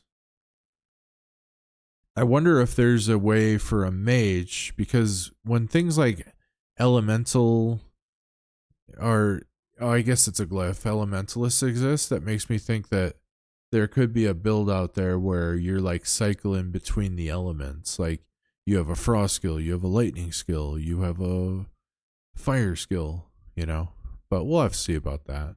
For now, I think it's just enchantment master, because nothing else makes sense to go with frost. So you go over there. Where's the legendary? Oh, it's all the way down here. Huh. And the glyph is here. So it takes you forever to get to your legendary. So I think we want to rotate. Okay. This stuff is poopy area. Let's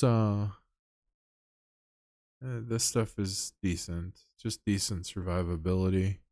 Let's rotate again and just see. So this goes up here. Man, these things are worlds apart.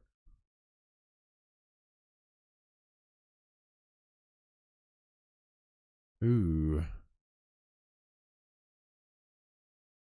So this doesn't make sense, I think, because this is good stuff. This is good, and we have to get here. So this doesn't make sense.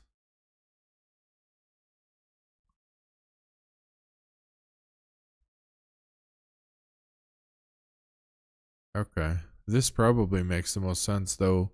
It requires you basically delaying getting your legendary node.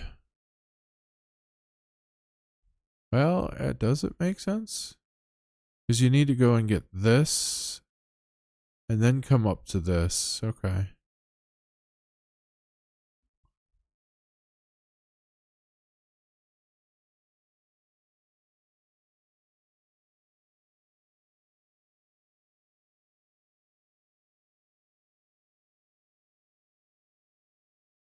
Let's see what so this looks like a good spot where you can do a dexterity purchase, because remember we had an issue with that earlier. This is the one I think we were trying to get, this exploit, because we are dealing with vulnerable enemies. Oh no, this is the yeah, crowd control. This is just better. This is just better. Yeah. So 25 dex, but what did we get already? 7, 14.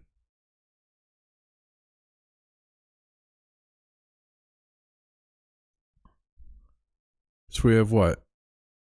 We have 14 so far. And now what is our path out of here? We want to get through this, because this is pure straight up damage. Oh, this is good too. God damn it. So we actually want to...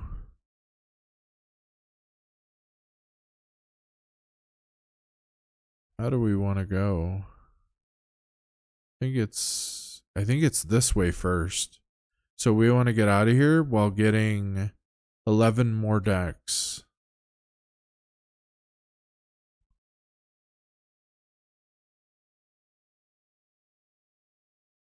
Five, 10.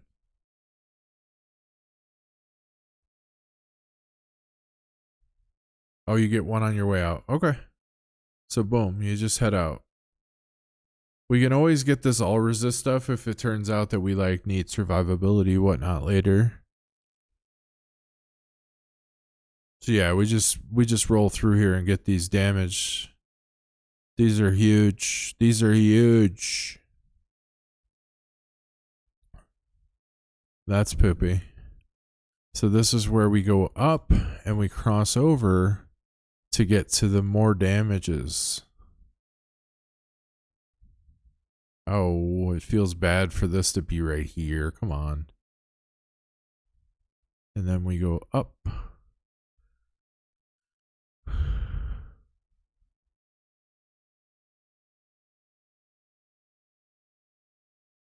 Okay, we just randomly have to take this.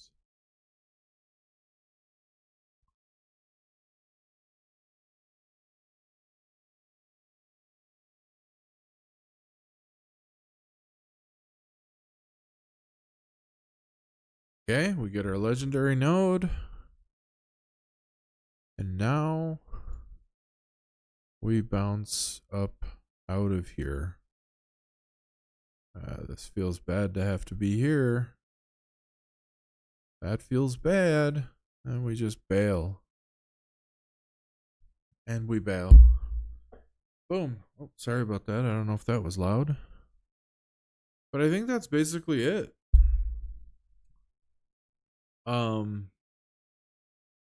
In our current build, we don't do anything that burns. We don't do anything that crackles. And we don't do anything that conjures.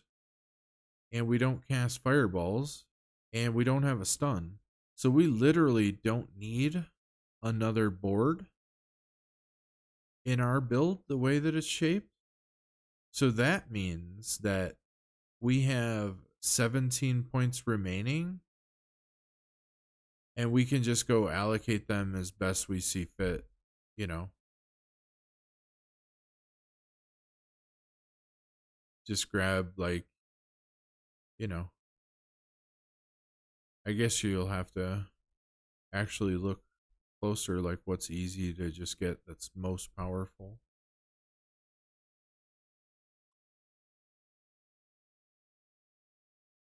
All resist stuff.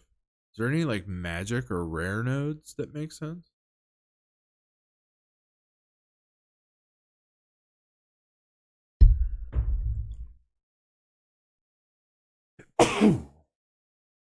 Sorry about that. Wow. So yeah, you just have to basically find I don't know if there's going to be a I guess you want to take as many rare or magic nodes as possible with your remaining points. So, you know, you can choose between stuff that's damage or damage reduction.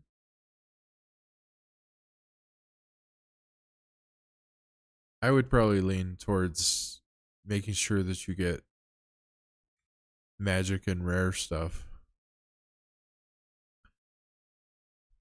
So, like, all of our opponents are going to be chilled. So, that's always going to be good. That's going to be good. That's going to be good. This is a lot of DR from chilled enemies. Okay. So we kind of filled out that area.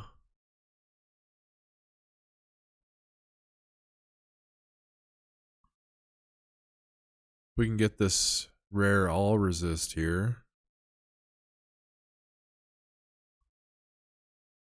Get our life up.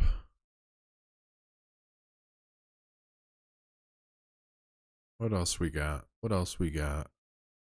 Oh, we can go over here.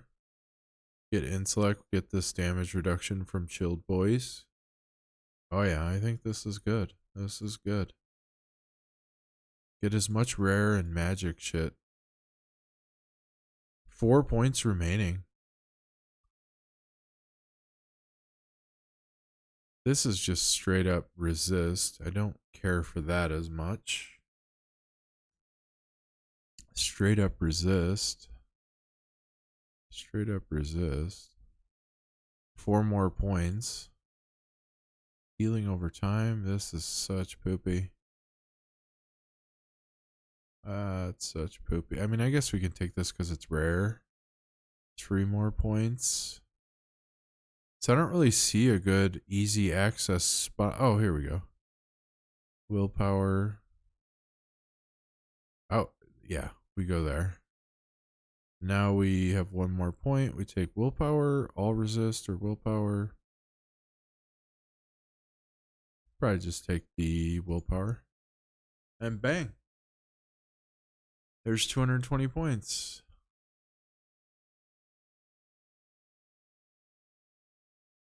4 boards, 220 points. It's actually kind of cool because, you know, you can go up to, I think, 6 boards. But if the legendary skills aren't that great for you, you can not use those other extra board or two and just pump into stats that give you either damage or give you like you know, survivability reduction. So yeah,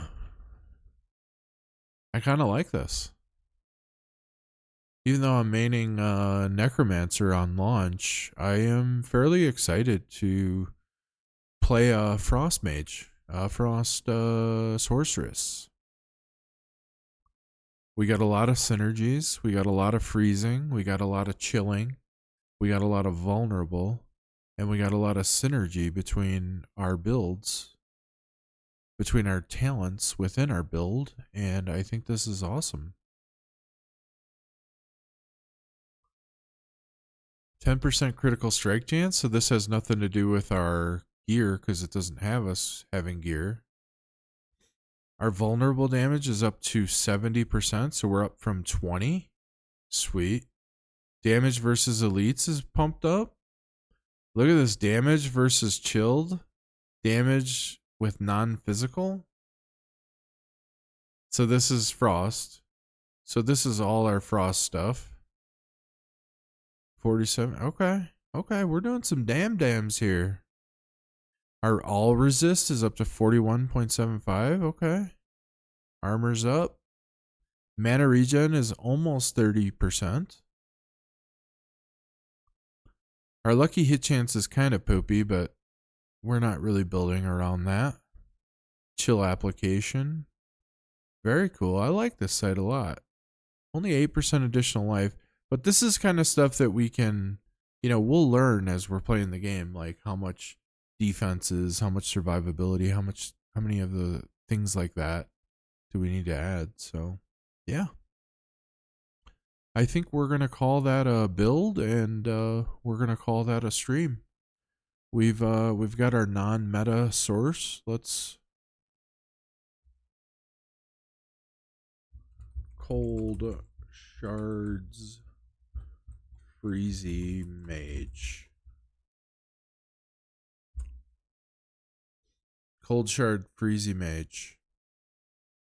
So yeah, I think we're gonna leave it there. This is gonna be our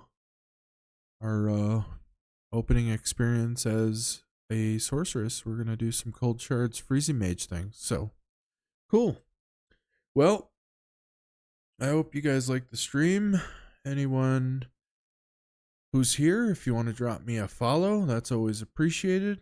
I'm going to be streaming weeknights around this time for a couple hours each night. I work a regular day job and have a bunch of stuff going on, so I won't be streaming, 8-12 hours a day, except for the first few days because I am off Thursday night, Friday, Saturday, Sunday, Monday. So for those first 5 days, I will be, pretty much poop socking and streaming basically all those hours. Gonna level up with my brothers, try and get this campaign defeated.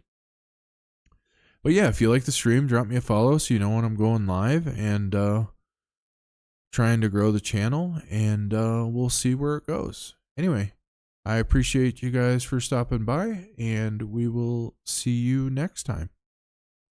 Cheers. Thank you.